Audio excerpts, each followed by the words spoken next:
He had been on the Ror place 11 days before the little girl told him the truth, and in all that time, he never once suspected that the quietest member of that household was the one who would break everything open.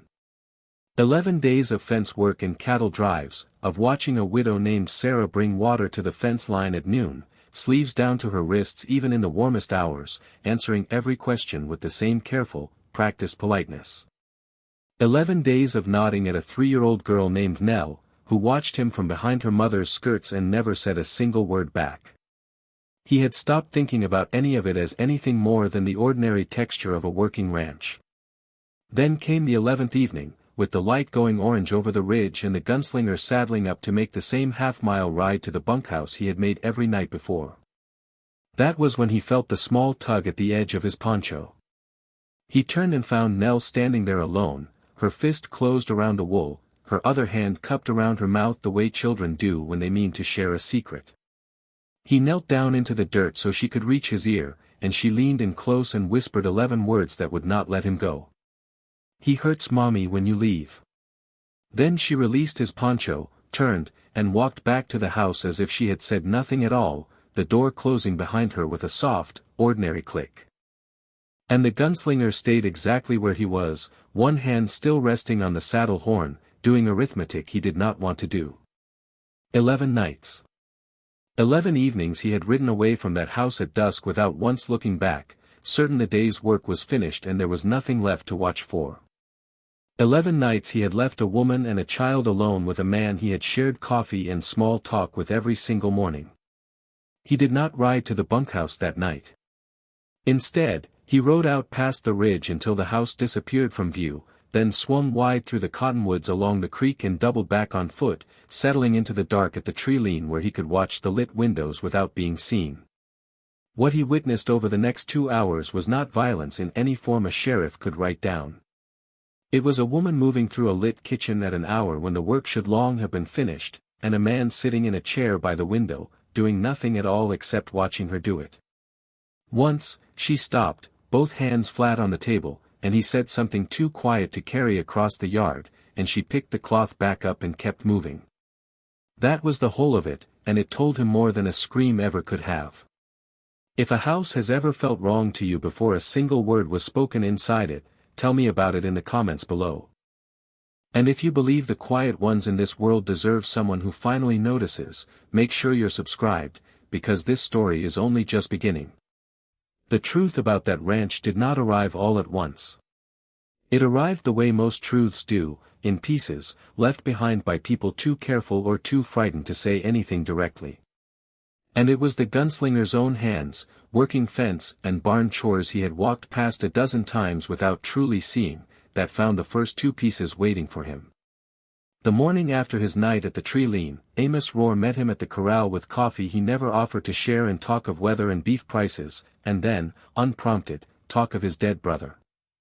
Caleb had been a good man, Amos said, and a careless one, and the 2 things together had cost him his life when he fell from a horse he had ridden 300 times, on ground he knew better than his own hands, leaving behind a wife and a baby girl and very little else. The gunslinger asked, in the flat and curious tone of a hired hand making conversation, how the property had passed to Amos instead of to the widow. Amos smiled around the rim of his cup and explained that Caleb had written the will years before he ever met Sarah and simply never got around to changing it. "Law is the law," he said, and shrugged as though the matter settled itself. It was near dark that same day when the gunslinger stepped into the barn to hang up his wire cutters and found himself looking, for the first time in 11 days, directly at Caleb Ror's old saddle, still hanging on the far wall exactly where it had been left 14 months earlier, stiff and pale with dust nobody had bothered to brush away. He crossed the barn and turned the cinch strap over in his hands, and beneath the fraying and the weather damage, he found an edge far too clean to have ever torn on its own. He hung the saddle back exactly as he had found it and told no one, because a cut strap on a 14-month-old saddle proved nothing by itself, and any man with a friendly word from the sheriff could call it simple wear and be believed without argument. The second piece came from the fence itself. The west line, he realized, came down far more often than any honest fence had business coming down, not from storm or cattle pressure, but from posts pulled and reset crooked, wire rerun in a hurry, always the same 40-yard stretch, while the rest of the property held solid year after year. On the far side of that weak stretch, in the low ground where the creek pulled south, he counted 11 head of cattle drinking freely, carrying a brand that was not the Ror mark at all.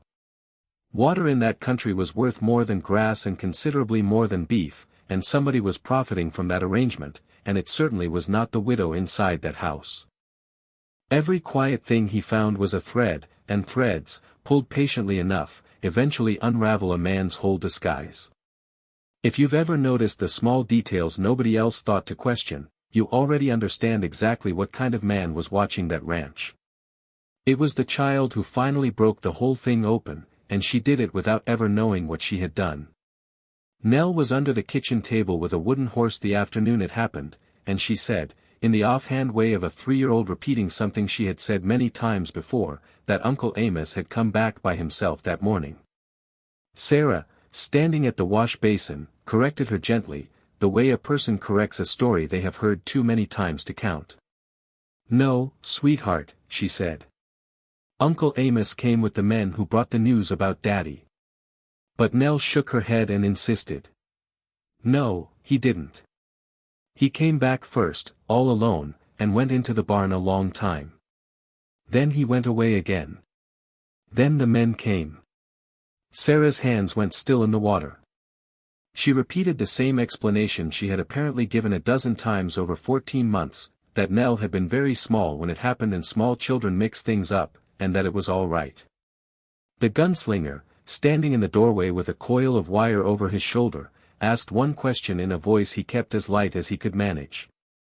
He asked what time the men had actually come with the news. Sarah thought for a moment and said mid-morning, around 10, maybe closer to 11, because she remembered she had been putting the wash out at the time. And the gunslinger stood there in that doorway with the arithmetic running cold and plain behind his eyes, because if Amos Ror had ridden back to that house alone, gone into the barn, and left again before a single soul in the county knew that Caleb Ror was dead, then Amos Ror had known something that morning that nobody had told him. On Saturday, under the excuse of buying wire, he rode into Bitterroot Bend and stopped at the county clerk's office, where a board clerk confirmed that Judge Merrick rode the circuit through town on a fixed schedule, same as he had for 9 years running, and that the next session opened in 6 days. His own hire on the Ror place ran out in 8. He rode home doing sums of a different kind and arrived at the gate having decided that Sarah and Nell would not spend 6 more nights in that house while he sat a half-mile off pretending not to know what happened after dark. He arranged, quietly and carefully, for them to stay in town with a widow named Hetty Voss, under the honest enough excuse that the child needed a doctor's attention before the weather turned. Sarah agreed instantly and began packing that same evening. But Amos came out of the house before she had finished, having clearly heard enough through the wall to understand exactly what was happening, and for the first time in 19 days, the gunslinger saw the man's face without the pleasant mask he wore for the rest of the town. Amos didn't shout. He simply stated, flat and reasonable as a bill of sale, that a hired hand who involved himself in family business was no longer a hired hand at all, and that if he ever came back through that gate, it would be trespass, and the sheriff would hear about it. And every word of it was true. Because the house, the land, the gate, even the barn where that cut saddle still hung, all of it legally belonged to Amos Ror, and there was not one single thing about that a stranger could argue with in any court in the territory. If you believe the law should never be allowed to protect a man like this, stay with us, because what happens next is far from over. If you believe every quiet house deserves someone willing to look closer, hit subscribe and stay with this channel, because the truth doesn't always come with proof, but it always finds a way through. Drop a comment below and tell me, would you have walked away, or would you have stayed to fight? See you in the next story.